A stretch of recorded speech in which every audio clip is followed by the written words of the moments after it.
All right. After that segment, I just felt like a disturbance in the force. Mhm. Na nawalan ako ng mga followers, but it's Oh no. okay. You know, we're just doing our Nawala jobs nga yung here. bangs ko eh. Nawala yung bangs mo. Nawala yung bangs ko yun. Nabawasan ko ng buhok. Nawala nga si Leo. Nawala. Si Umi na.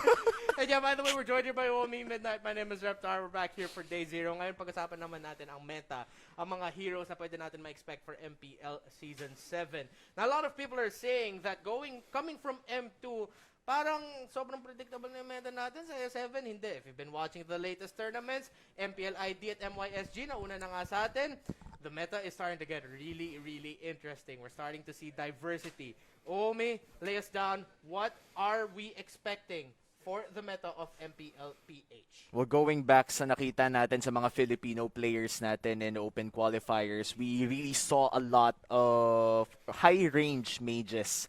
And basically, when we look at high-range mages, unang-unang pumapasok sa utak natin is Farsa eh. Kumbaga, naumay na nga tayo, naalala ko nun eh. No open qualifiers, tinitingnan natin parang every game may Farsa lock-in.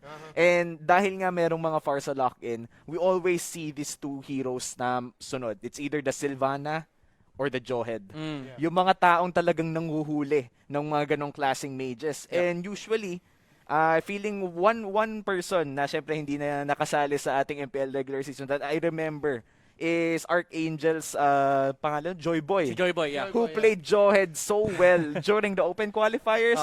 But then again, when you emote recall entire open qualifiers and you lose that heartbreaking loss in the last series, parang mapapaisip ka, Worth it ba yung recall? worth it ba yung recall? And wait, sorry. Medyo na-derail tayo dun, di ba? Pinag-usapan natin yung meta. Yeah.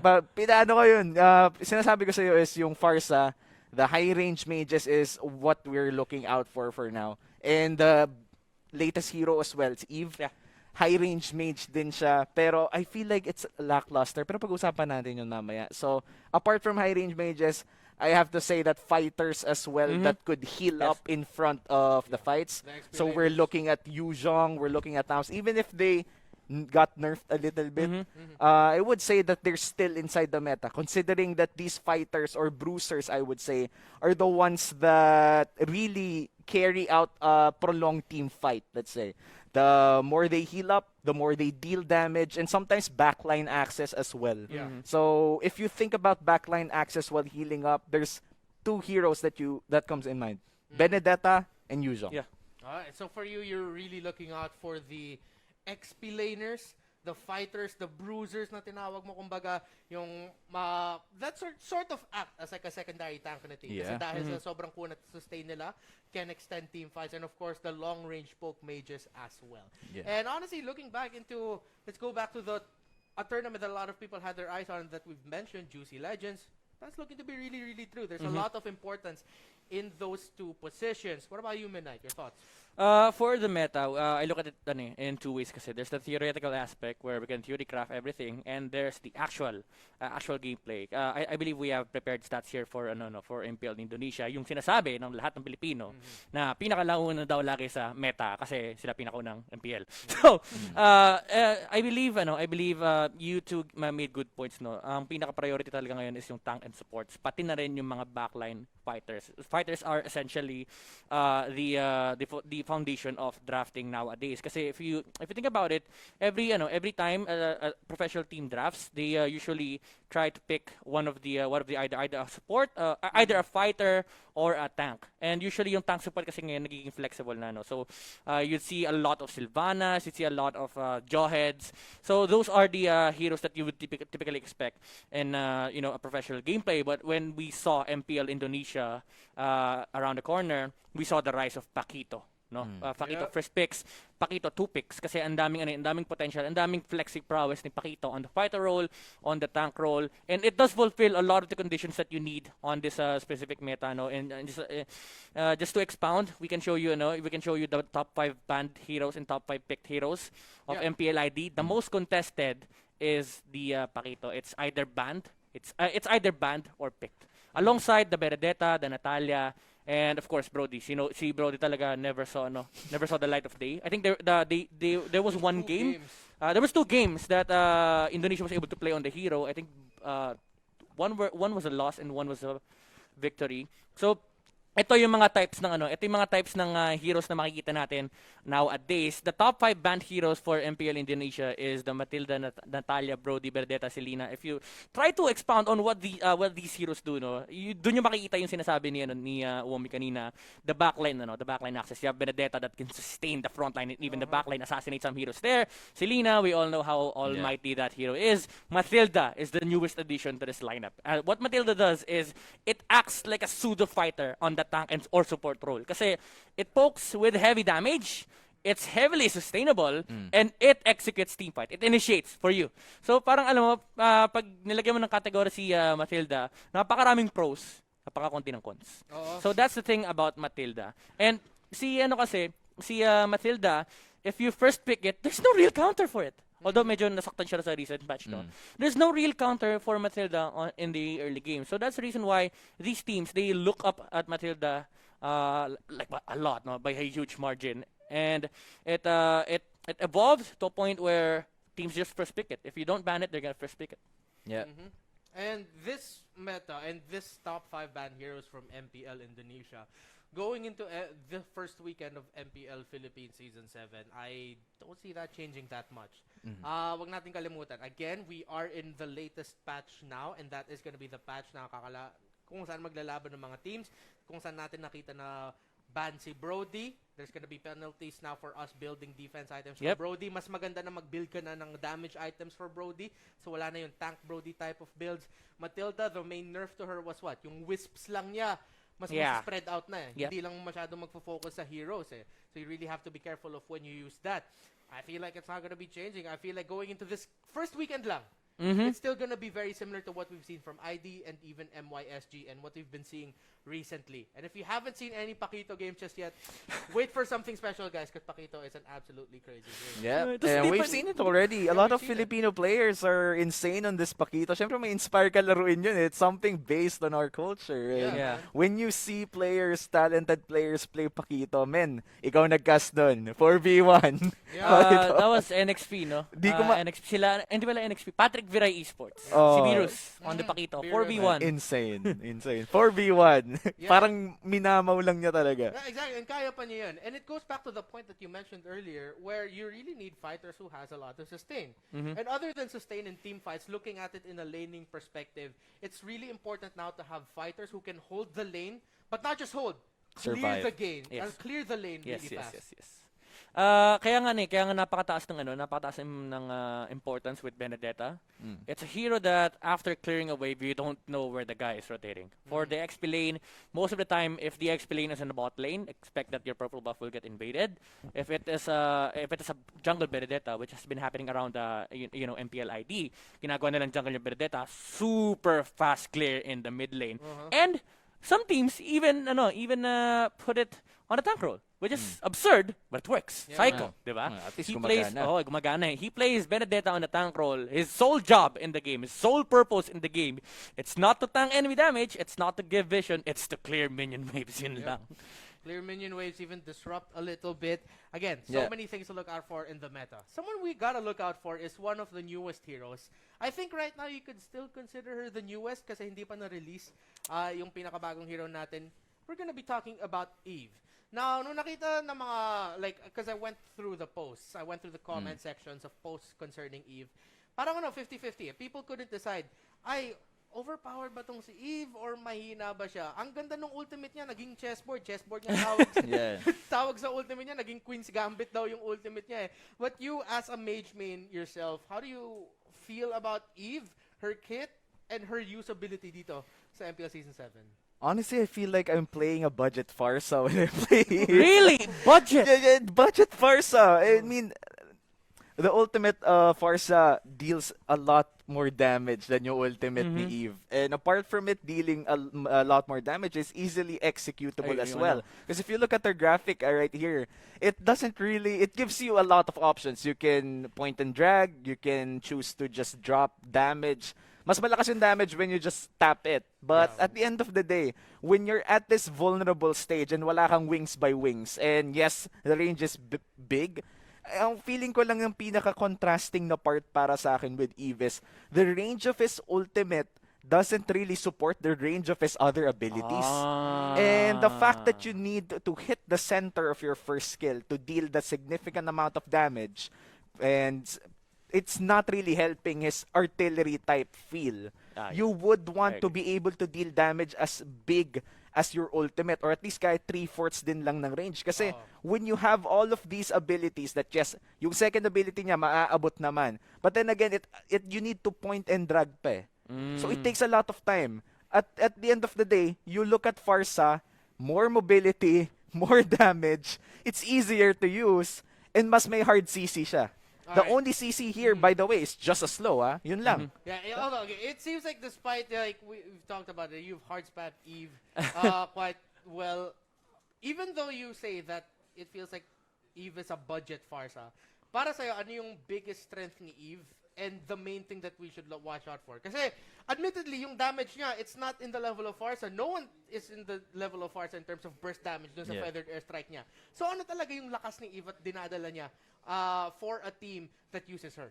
Well, definitely AoE damage. Yung pwede siyang mag-point and drag with his ultimate just means that he could cover a lot of ground during team fights. Ang problema na lang is you're looking at heroes like Sylvana, Johead that could easily enter the backline. Yun yung isang problem. But we're talking about strengths here. And nabanggit kanina ni Midnight that meron isang player, Psycho, sole purpose niya is to clear waves. You can do the same. You can honestly just spam your first skill and second skill. And if you look at the video right now on the screen as well, yung second ability niya could insta-clear at least 3/4 of the life pag may items ka na. It's an easy lane clear for the Eve player all the time. Yeah. Alright, there you have it. Eve, still really excited to see more teams use her kasi nung ginamit siya sa Juicy Legends, it is quite, it's 50-50 pa. Yeah. Teams are starting to understand. Pero it's unanimous na kung gagamitin mo si Eve, one main item, please don't forget to get it. Get it as your first item, Ice Queen 1. I'd beg to differ. Oh, okay. Nowadays, So what is it? since the patch has changed, you'd rather get Clock of Destiny first, then Ice Queen 1. Because Yeah. ang ganda nung adjustment sa By the Clock way, of side tip, Destiny. Clock of Destiny, super OP. Alright, actually, it's not part of the program here, but really quickly, what changed with Clock of Destiny and kung bakit na siya kailangan kunin ng most mage users now? Okay, if I'm not mistaken with the stats, Clock of Pilipilis. Destiny provides 30 HP and plus 5 magic power every 10 seconds. Every 30 seconds, okay? And the cap of the stacks is 10. 10, yeah. So 30 times 10, that's 300 HP for the whole stacks, no, and 50 magic power. That's for 5 minutes. Okay, that's for 5 minutes. With the new changes, the new duration of Clock of Destiny to get the full stacks, it's 240. So you get it on a faster rate. And if you compare the first minute of having Clock of Destiny before and having a Clock of Destiny now, every 20 seconds you get 28 HP. 28 or 25, whatever, and plus 4 magic power. So there's 1 magic power reduced for every stack, but you refresh it every 20 seconds. For the first Clock of Destiny, on the first minute you only get 2. Actually, good first pickup na yung as in rush na talaga. Clock of Destiny right now, kasi mages in particular have to support around the map. Kumbaga, kailangan mo talagang gumalaw-galaw. Ikaw yung aasahan ng mga ka-team mo na magre-respond kasabay ng mga, especially on skirmishes around the river area. So when you have early power spike item from your clock, I think that's a good boost or a significant. Sabi mo, 2 lang yung pinagkaiba or something like that. That 2 could be the difference maker, especially in professional play. Yeah. Alright, there you have it, mage user. Subukan nyo na i-first build item Clock of Destiny, especially if your mage can really make the most out of it. Now, speaking of mages, let's talk about our predictions for the most picked heroes throughout MPL Season 7. And now, I feel like this is going to be one of the toughest things to try to predict because our meta has opened widely, and then of course the level of unpredictability there. But I want to throw a name in there, and I want to see if you guys agree if this is going to be a hero that's going to be top, sabihin natin top 5, maybe top 8 most picked throughout Season 7. Start with a mage, Esmeralda. Yes? No? Top pick, no? Most picked hero. I would say Kasi most of the times, Banned. most of the time, banned eh. Yeah. First phase. But if teams started to let go of the Esmeralda, I do think that a lot of teams would still prioritize picking the Esmeralda. But at this point, I'm leaning towards the Alice more. Kasi it's more potent in terms of minion wave clear, laning prowess, and just an overall team fight monster. Kasi the problem with Esmeralda is that most of the times you're countered in the draft. Kasi you first pick it or you first phase pick it, then suddenly there's a Basha on the other table or a Valir with a Durance. So medyo mahirap laruin yung Esmeralda nowadays. Even though it's still a very strong hero. Alice, the Basha idea is not really of a huge counter, I would say. Kasi you'd still be you'd still be around a lot of heroes most of the time as Alice. Kasi Mobile ka eh. what you do is you just jump in, stun 2 heroes or even stun 3 heroes, then just sustain. Kahit makapitan ka ng debuff na mababawasan yung region mo, you're still dealing damage, Yeah. diba? With Esmeralda, you chase people around. That's the very nature of Esmeralda. You chase people around. Kailangan madikit ka. Oo. Si Alice, pag dinikita ka niya, hurra! Yun na Subok yun eh. tumakbo! And Takbo ka na! may hard CC pa siya Yes, compared yes, to yes, yes. Esmeralda na ultimate pa niya yung hard CC. And dagdag ko na rin, when you're playing Alice, the feeling of having that Winter's Truncheon, the moment na makuha mo yung Winter's Truncheon na yan, pwede ka na mag-dangerous place eh. Yung papasok ka sa 5. Risky place, hashtag grow as a player. Di ba? Pasok ka sa 5, mamamatay ka na, perfect Winter's Truncheon. Minsan, mamamaniobra pa sila nasa ginagawa natin, di ba? Yeah, I've experienced that too many times. Okay, so Alice is a much better top pick here. Okay, so if we talked about mages that we usually see in the gold lane, let's talk about the XP lane. Top pick suggestion, what do you feel about Lapu-Lapu? Wait, explain? Yeah. Okay, explain. Lapu-Lapu, feel like Lapu-Lapu is a very aggressive pick. One of the first things that come to my mind the moment you said Lapu-Lapu was yung mga players na talagang hindi nagsistay. Kasi usually we see XP laners, they make an island out of there.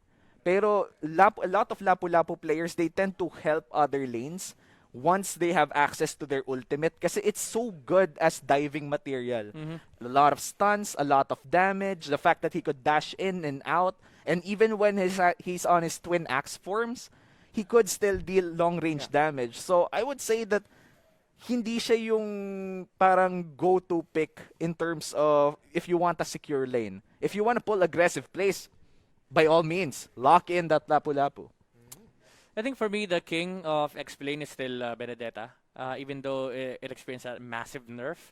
The thing about Benedetta right now is it scales better compared to the old Benedetta. But the very nature of the hero is early game, so it's a little bit nerf on the side. You basically nerf the hero down to the ground to the point where you just get it for its kit and hope for a late game, a late game power spike. But that's the thing. Most of the times when you pick Benedetta, you either dominate early game or lose like sobra kasi wala masyadong effect pagdating sa late game. Your job is just to wave clear. That's why the Benedetta tank works, which is I think it's not gonna work anymore for Psycho. So Benedetta being a very mobile hero that he is, very good at clearing waves and having a good late game now compared to the old Benedetta. I think it's still gonna be the top pick explainer, but that's for the old patch. If I'm gonna say what my top pick for the explain is for this patch, I would say Alpha. Because of the changes. Yes. That's a surprise. The amount of sustain on the hero and the absurd amount of unexpected damage. When I say unexpected damage, ito yung, Alpha, nakita kita, susubukan kita, aray ko! Tapos biglang magugulat ka na lang. And nakakagulat pa ba minsan if you challenge an Alpha in a 1v1 ng may minion wave, tapos nasampal ka ng second skill, bumabalik bigla yung buhay. Doon ka mababad trip eh. Doon ka mababad trip. Parang i-expect mo na tatakbo ang anong Alpha, biglang, joke lang, lalabanan kita, naka-BOD bloodless ako, tara, laban tayo. Yeah, it's surprising that Alpha is someone Wait, who wow. can actually stand toe-to-toe with... Okay, this is just from my personal take, but I spammed a lot of Alpha games because of reasons last night. Nasabihan ako to try out Saya, Alpha, di ba? and I did. Masaya, di ba? I've been able to withstand one-on-ones against Paquitos, which I find surprising. Not all the time naman, kasi depende lang talaga yan sa player. At saka hindi ko sinasabi na sobrang lakas ako. But this is someone, you have to watch out for. Yes. Possibly. Actually, Uomi, is there a name that you want to add here for our most picked hero? Well, nabanggit naman na ni Midnight kanina. I feel like Alice would be most picked as well, mainly because of a lot of factors. Eh, hindi naman binaban si Alice early like Esmeralda. yeah. And Benedetta is almost insta-banned as well. So, if you look at the picks that aren't gonna get banned, I feel like the best name to put out there is Alice. Nasabi na rin ni Midnight kanina, mobile, can tank damage. The only problem with this Alice is before she gains access to her Blood Ode, medyo vulnerable siya. And if she uses her first skill to clear out the minion waves, tas biglang dumating yung mga kalaban, that's gonna done. But otherwise, if you play her right, I feel like Alice would be one of the most picked heroes in the regular season. Okay, so we have Alice and Alpha. Alice is not taking the place of Alpha there. We have our two. Hindi, yung akin direct, palitan mo. Alis din ako. Ano lang yan? Testing lang. Okay, sige. Pinagpipredict pala tayong tatlo eh. Okay, sige. Yeah. We've all agreed Alice. Okay, A name, Alice. hero that I wanna suggest, I feel like would end up in most picked and not most banned because of the other picks rising and the fact that having this hero available in your draft, whatever happens, let's see if we can pick him up. Let's keep him open. I feel like that hero's gonna be Cho. I want to keep Cho open here. So, Cho para sa'yo. Yung isa mong hero. Yeah. Cho, okay. So I'll put Cho up there. Okay. Kasi hindi, I feel like a lot of teams are gonna see Cho as, let's keep him open, let's keep him there. Kasi ang dami ng pwede mong options na ilagay na Well, yeah, actually. at some point you're gonna want that flexibility of, okay, kailangan ba natin ng explainer, kailangan ba natin ng tank? Who's one hero who can fill that role really well? It's Cho. That will be open. Yeah. So agreed tayo, Cho, Alice. We just need one more for most picked heroes. I think, Joel. tatdivert ako. Joel. Dito ako sa sa akin, para sa akin Alice is ako. My number 2 will be Claude still. Kasi if it's open, a team will 100% take it. I think YSS has been nerfed to a point where you don't 100% all the time pick it. Kasi either a team goes Claude or goes Lancelot. So, pero di ko lalagay si Lancelot dyan. Claude Alice. And third would probably still be Sylvana. So yun yung most pick hero prediction ko. Alice, Claude, and Sylvana. Alice, Claude, and Sylvana. Okay, so for me, it's Alice, Cho, and Sylvana. I don't know if we're gonna... I don't know if we're all deciding. Iba tayo. Iba. Kulang pa ako ng Iba isa tayo para may ma-post. Actually, may dalawa pa ako. May 2 picks pa nga ako as far as I remember. Ito ka rin, Mar. Actually, okay na ako dyan eh. Okay, so Omi, ikaw na lang. Ano yung last two mo? So, And then yung take last, the floor. Alice, last 2 ko is Johed and Sylvana. Imposibleng mawala yung dalawang yun. Kasi yung Farsa, sobrang corny na pag sinabi ko pang ipipick yung Farsa. Sure na ako dun. But these two, I'm sure this will appear on almost every game. Alright, there you have it. Screenshot nyo na, guys, ha? Most picked hero predictions. Let's run it down real quick. Again, for Omi, it's Alice, Johed, and Sylvana. Para sa akin, Reptar, it's Alice, Cho, and Sylvana. Yes. Meanwhile, for Midnight, it's Alice, Claude, and Sylvana. Yes. So we're aligned for the Alice and Sylvana. Nag-iba lang tayo sa gitna. Yeah, I would say these two heroes are the most powerful. Medyo funny kasi si Sylvana naka-experience ng nerf sa tank role. But, looking at MPL ID games, it's not the tank anymore. It's not the tank Sylvana anymore. Yep. Sylvana, don't be surprised if mag-iiba yung role niya this weekend because of the adjustments to her. Mas beneficial na kumuha ka ng mga magic items. Yes. So yes. there. Mas That's our rewarding, most no? pick.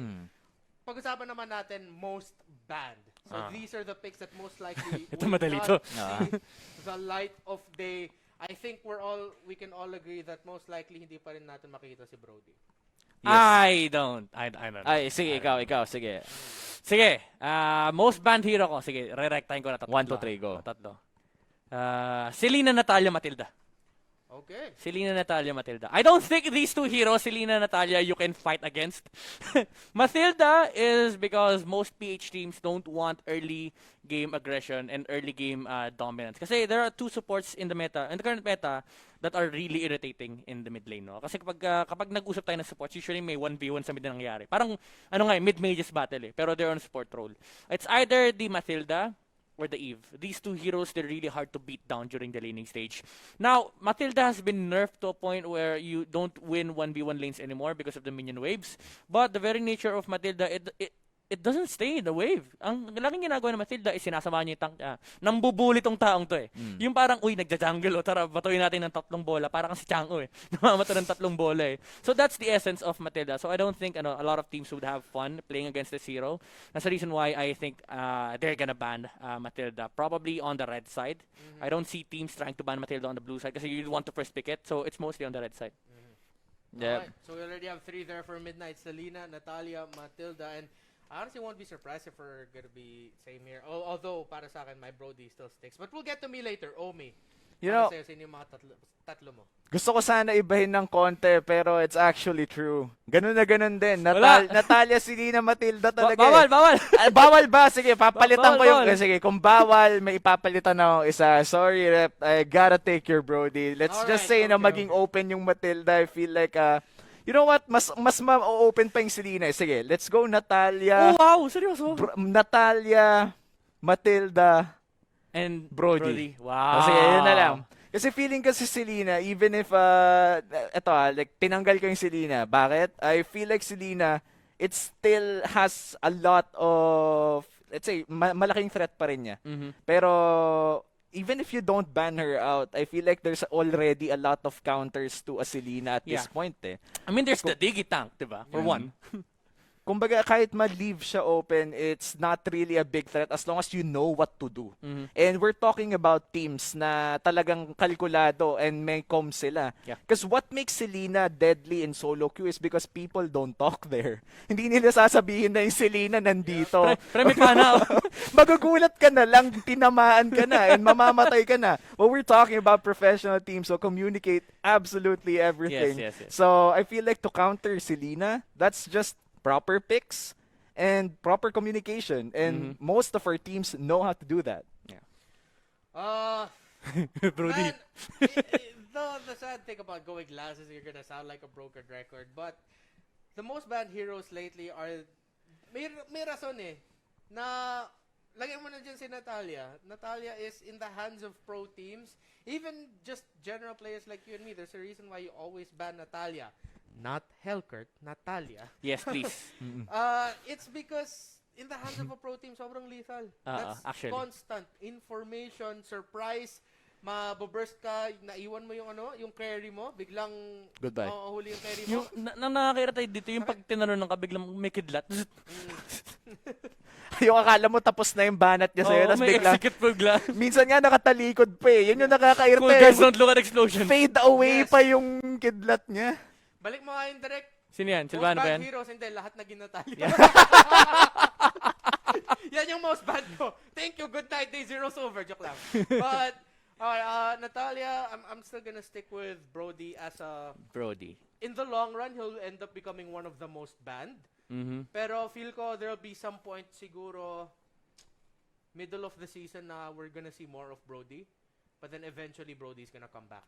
Either because of an adjustment, they feel like, oh, we're not seeing enough of Brody or something. I feel like kutob lang eh. Kutob lang na that's what's gonna happen to Brody. I feel like kutub lang. No, I feel like kutob lang. Ano yung kay Leo kanina? I feel like it's a kutob pare. Ano yung kay Leo kanina? Hiwalay? Nag-iingay na rin ako. If you iwalay, natawa siya eh. Sabi na, if you... Walay. So, Natalia, Brody, and it's difficult. I'm trying to come up with something new here, Silvana. but Silvana. most banned Peer Silvana, pressure. open that. Well, press. To be fair, this George, Silvana, and Paquito, those 3 heroes never, those 3 heroes, you never see them in a single game. Yeah, one of them is bound to get banned. Okay, sige, okay, thank you for that idea. I'm seeing Paquito more though, but I think because teams are gonna force each other to get creative. Okay, let's add Silvana up there. Yeah. Kasi Ayan na. now, Hated. teams want to try to force other teams to get really creative with their tank support picks. Kasi nakita na nga natin mga digi tank ganun. Yeah. That's not gonna become a stable, it's gonna become super niche. But I feel like it's one of the reasons why teams would want to ban this out more na parang, okay, you want to get Silvana early, we'll take that out as an option entirely. We're gonna force you to pick something that baka out of comfort. It's gonna be more of a ban na just to throw off the other team talaga. Yeah. Surprised ako no actually na wala nag 1-1 sa atin. Sa rank games, Oo nga, 100%. 100% For pick rate some yung ano, reason, lahat ng rank games ko nakaban yung 1-1. Even though it was nerfed. Like, come on guys. I want to play some 1-1. Nakakatuwa kasi Ay, mag-ano gusto ko eh. testingin yung crit sa ultimate eh. Hindi ako makapag 1-1 eh. Laging binaban eh. Yeah, the second phase, maybe even first phase ban for a 1-1. No, but I feel like 1-1 hindi na natin siya masyado makita sa most ban because Yeah. of the change in the Well, passive. sa rank games. Oo, sa rank games. Sa ibang meta na yun. Iba galawan dun eh. My main thing for 1-1 is because yung passive niya, hindi na percentage through damage yung passive eh. Yeah, actually. Pinalitan na eh. Mhm. It's a stable value and true damage percentage is really Big, big in the yeah. late game. Especially against armor stacking Yeah. people. Yeah. So there you have it, our most picked hero, most banned hero. Now, really quickly, okay, we'll just do this super quick. Yeah. Mhm. No explanation. No explanation. Oy. One name na lang. We'll do this each. One name each. Highest win rate. Tig-isa tayo Tig-isa. para compilation. Compilation. Sige. Pwede. Hero with the highest win rate, Midnight. Lancelot. Farsa. Esmeralda. Ooh. Okay. So, Lance, Farsa, Esmeralda. Walang explanation. Walang Guys, explanation. Wala. Screenshot na. Okay. Alam niyo na ako sino pag may win rate dito na below 40%. Alam niyo na guys. Gusto nyo, Alam niyo na. gusto nyo on stream maglagay na tayo ng pustahan nating tatlo eh. Para habang tumatagal yung MPL, may inaabangan na tayong sino yung unang babagsak sa 40% win rate. Oo. Alright, there. That's it. Now, one by one each ulit tayo. Lowest win rate naman. Farsa. Nako. Joke lang. Para wait na. Sabi ko diba kanina sa kanya highest win rate Farsa. Lowest win rate ko Farsa. Okay lang, sige, okay lang. I would say yung hero na walang explanation yung wala. nabibick pero it's bound to fail. I'd say Pakito. Okay. Tamus. Good choice. Interesting. Ang cool ni Pakito, one eye lang. Sobrang cool. Tokyo Ghoul pala. Pa-cool kid si Pakito Kanan lang yung kita. Ikaw, Rep, parang medyo napapatagal ka ng isip dyan ah. Parang humuhukay ka ng rank games Yung nga eh, ang daming files na dumadaan sa utak ko eh. Wala nang explain, magbanggit ka na lang ng pangalan. Selena. Selena. Kasi pag nakalusot matatalo, no? Pag nakalusot matatalo. Nice. I like it. Alright, there you have it. Lowest win rate prediction. It's gonna be Pakito times Selena. Some of the heroes will have the lowest win rates. Yung highest win rate natin kanina, it was Lancelot, Farsa, and Esmeralda. Yeah, Lancelot, Farsa, Esmeralda. There you have it. A very long discussion for this part of day 0. When we come back, we're gonna be playing some games. Kita-kits. If you enjoyed the video, consider leaving us a like and subscribe to the channel. You can find us on Facebook via the link in the description. Thanks.